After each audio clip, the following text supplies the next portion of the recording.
Hi, Carrie. And Carolyn. Good morning. It is horrible out. Absolutely horrible.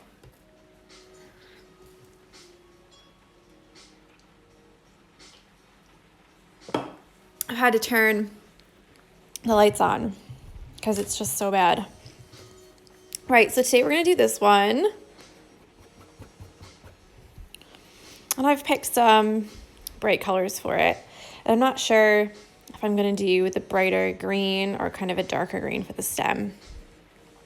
So as always, you can choose as many details or as little details as you want. It's up to you. I'm just cutting some thread. All 6 strands. We're going to start with the red and do the shape of this one.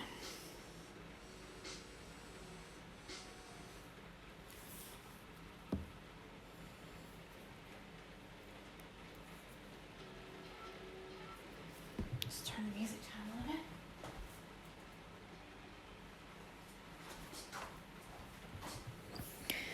All right.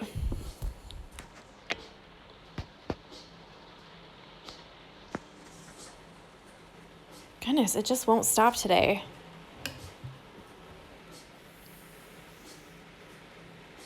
Can you hear it? All right, so what we're going to do with these is make long, kind of like satin stitches, but we might have to kind of tuck a couple in for the whole shape of here. And then we'll come back afterwards and I'm going to add some yellow, just 1 or 2 straight stitches for these middle parts. Alternatively, you could stitch around these, kind of like we did on the leaves, if you did the leaves. But it's just so much easier to just do the straight stitches. So if you need to do lines, you can do lines. You really shouldn't though. Just remember that because the area at the bottom is smaller than the area at the top, you will have to tuck some in, which means that some of them will only go about 3/4 of the way down.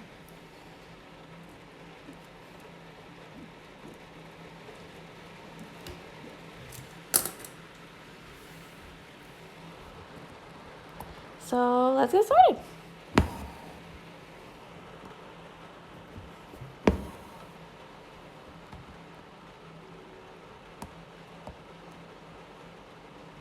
And because we're not doing an outline, make sure you pay attention to the outline, where you put your stitches here.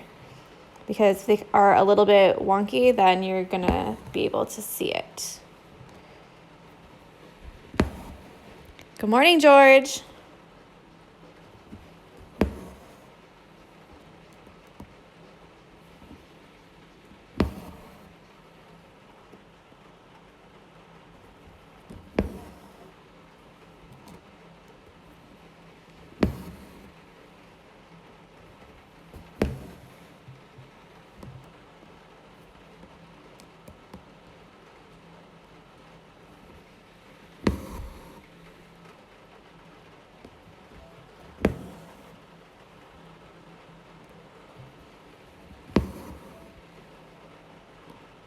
So you're just going to want to keep tucking those in, making sure the outline is nice.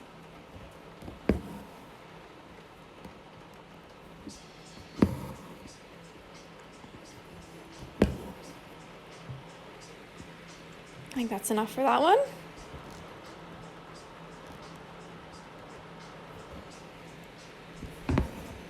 It's really raining here. I should just turn off the music and then you can listen to the rain.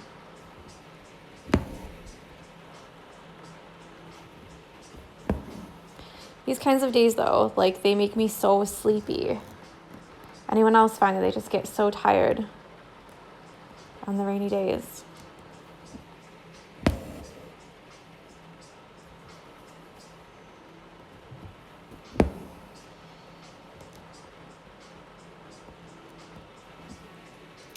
morning.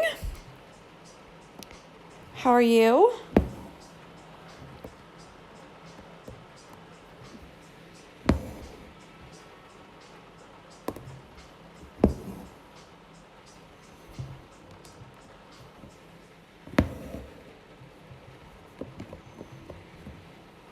Now, of course, you can use less strands if you want to. I'm using all 6. 1, it's easy, but 2, it gives it a bit of, texture, oomph, fluffiness. You don't have to. Of course, you can use less if you want. Just keep in mind that you'll have to do more stitches. So whereas maybe I've only done 3 or 4 for this petal, you might have to do 8 or 10, and that's fine. Just fill it up. I know some people, they get a little bit like, first she did it there, and then she did it there, then she did it there. So just keep in mind that if you change the amount of threads, you might have to do more stitches. Bye, my sister says, I'm fine, thanks. Can you possibly show how well you get the knots on the back? Do you mean how I tie the knot when I first start and when I end?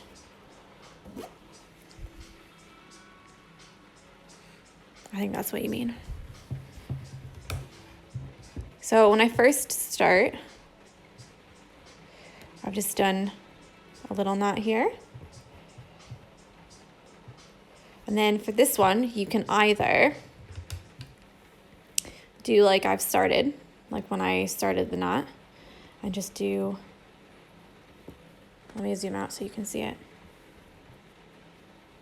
Yeah, so I've got the whole thing here. You just make a loop like that, put your needle through and pull, and then I just use my fingernail to tighten it up all the way. Like that. Or you can cut it a little bit longer, like this, and separate each one. If I have 6 strands, then I'll do 3 and 3, just to make it even. I'm just untangling it. If you have 3 strands, 2 and 1, doesn't really matter. And you just tie them in a double knot. That's how you can end it as well.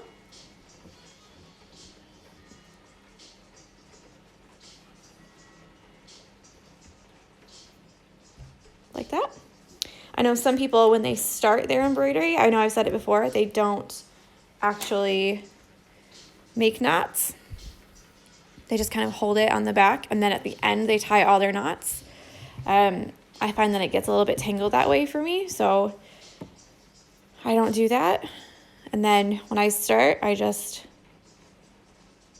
make a loop, put it through, and then I just pull it all the way to the end. So I try to get it as close to the end as I can, but also really tight.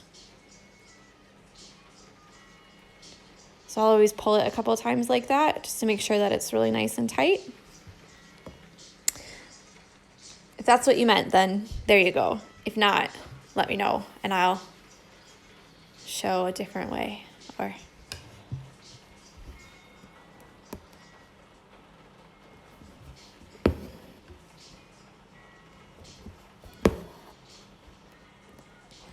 so I'm just going to do this little one, and then you're welcome.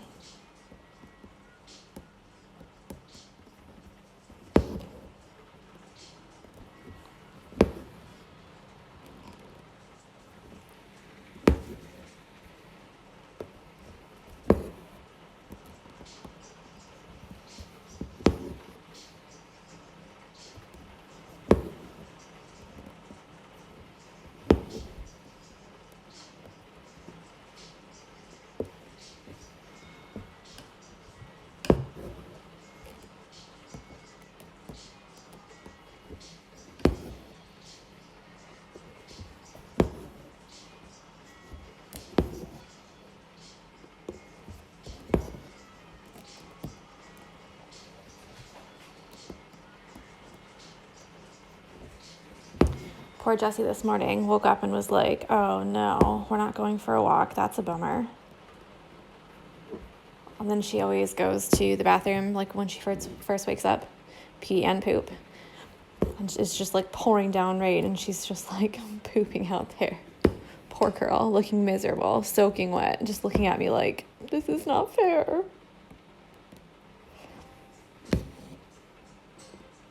Poor girl.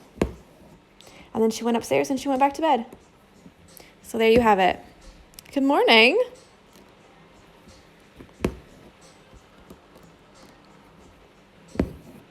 She's not happy with this weather. Okay. So again, on the back, because I know I'm going to put a lot of pokes, threads down this way, for this one, I'm just going to weave it up like this. And again, I'm going to make my knot up at the top because this is a small flower.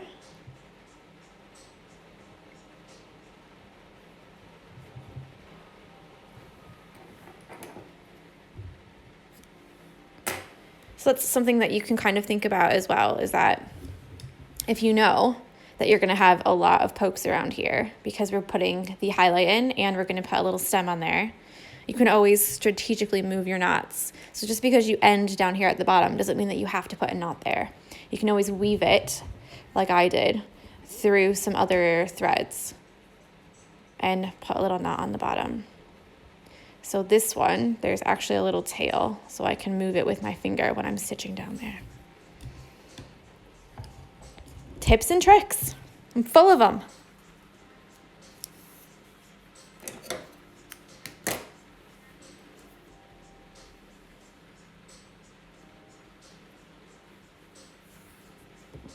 So I've chosen yellow color just to do, it's like one of my favorite color combinations at the moment is this red, this like orangey colored red and a bright yellow. I think it looks so lovely.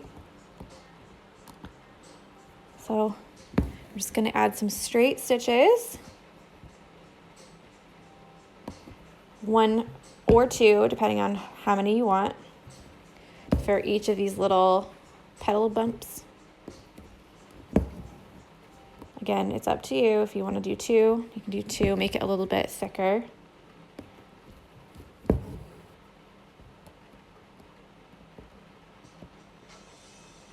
So another little tip is to always kind of plan where you want your thread to end. So I started in the middle just by chance and kind of went over here, went back over here, then over here, because I knew I wanted to make it on this one so I didn't have to cut the thread, tie a knot, and then redo it. I wanted to make sure that my last stitch was over this way.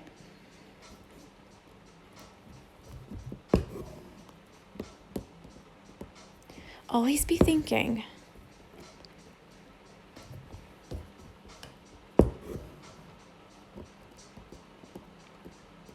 And of course, if I had less threads, it would make it easier to pull it through, especially down here where there's a lot of pokes already, like I said. I kind of like that thick textured look to it, you know? Okay, so that's all for there.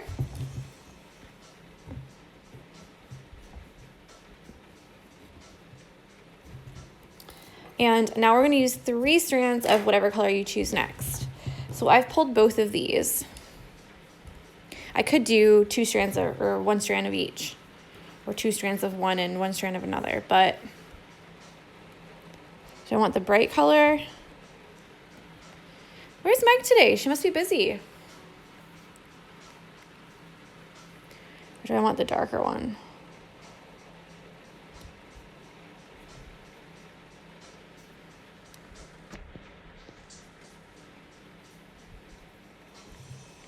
Maybe I'll go with the bright one. Yeah, I'll go with the bright one.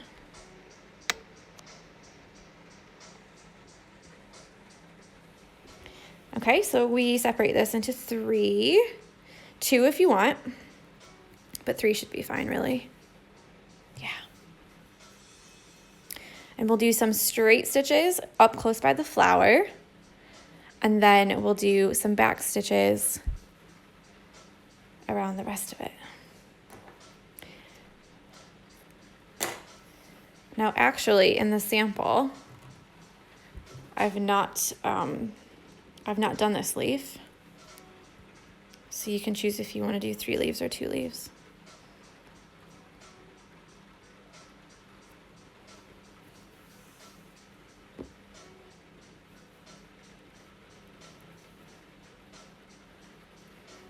I almost feel like I said 2 strands for, I'm looking at it and I think, I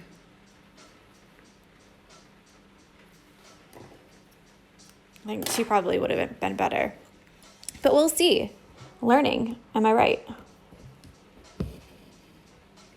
So we'll just do some nice straight stitches.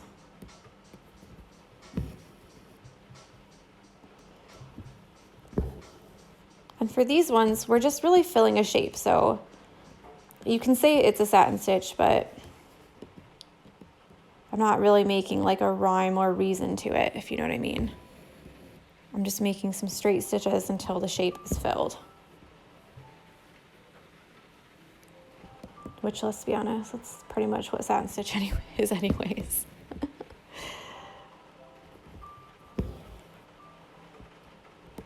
But they don't have to be smooth or anything because we adjust the very bottom of the flower.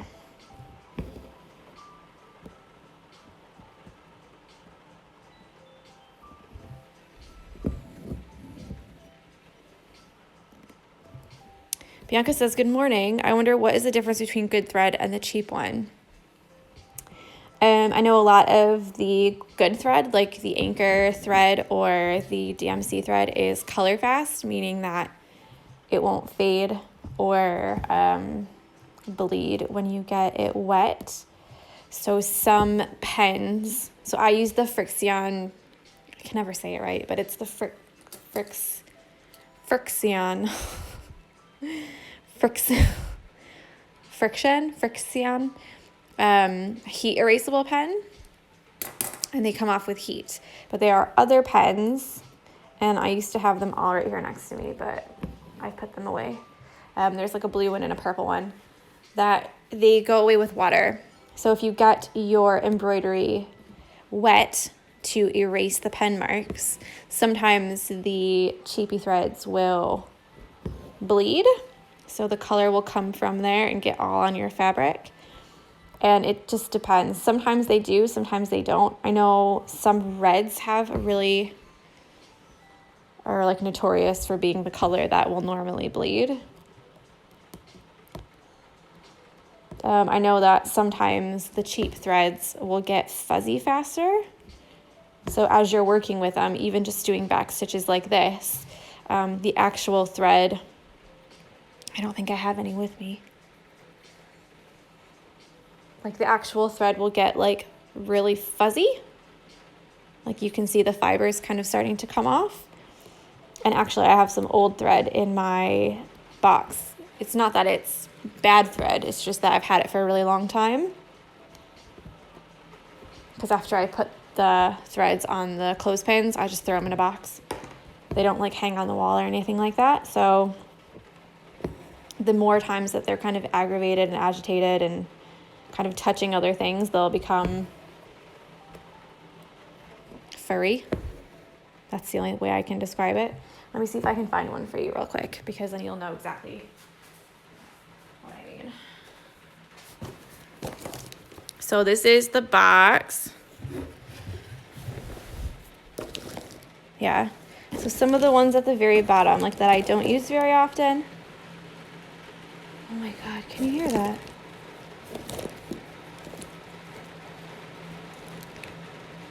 Here's one.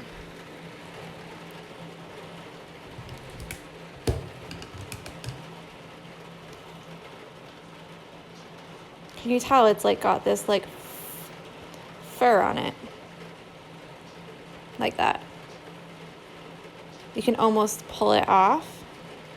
So I've had this thread for 5 or 6 years now, and it's been in this box all rumbling around, etc., etc. So even though it's good floss, just the longer that you have it and the more that you agitate it,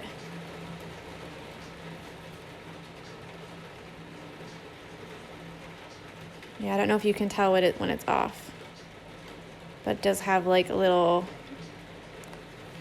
furs. The fibers become, you know? But that's my fault because that's how I store my threads.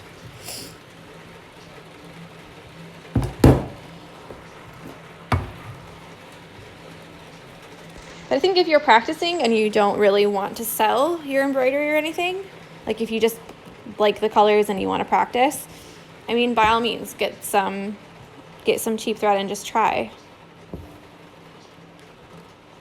I just wouldn't recommend, if you are going to try to sell your work, I would not recommend selling that.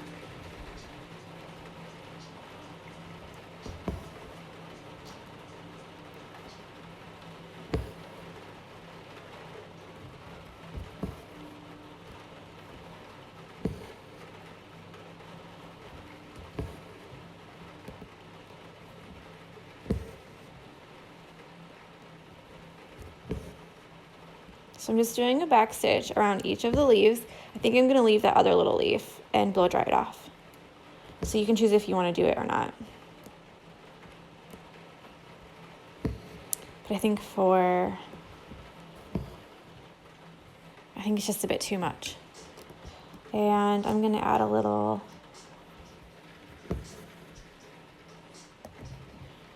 down the middle.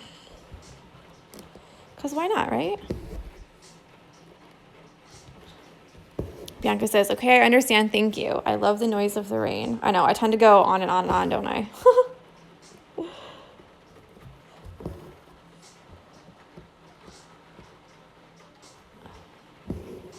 So we'll just do the same thing for this. And we're almost done.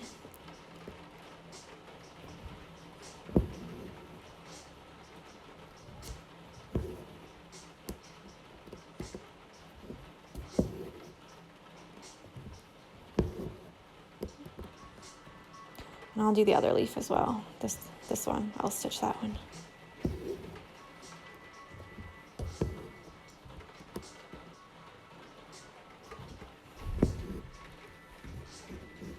When you finish a work, do you hide the back of the hoop in any way? I personally don't, because I think that's part of the artwork. But I know some people will put like a cardstock, like circle and like tape it to the back or glue it to the back. But I will show you how to close up your hoop on the very last day.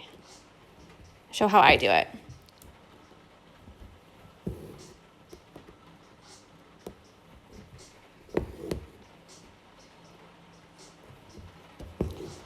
I quite like the mess on the back. So when you flip it over, you can see all the back of the threads. I quite like that.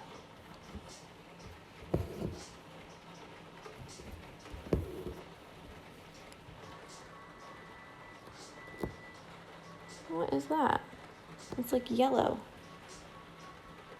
Gotta get my tweezers. Oh, do you know what it is?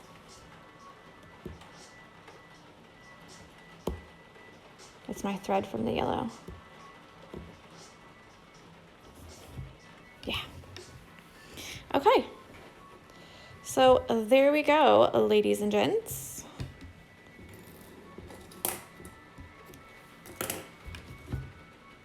The day is complete. Like I said, I don't want to do that one because I think it's too close to the others. But if you would like to do it, of course you can. Forgot to do a little line in that one, but if you want to do that, you can do that as well. So yeah, that's it for me. I hope you guys have a great Tuesday. I'm just gonna be inside. Sorry, someone tried to call me, but they don't have caller ID, so I said no, decline. So have a great day, and I will speak with you tomorrow if you're doing leaves, and on Thursday if you're doing flowers. Have a great day. Bye.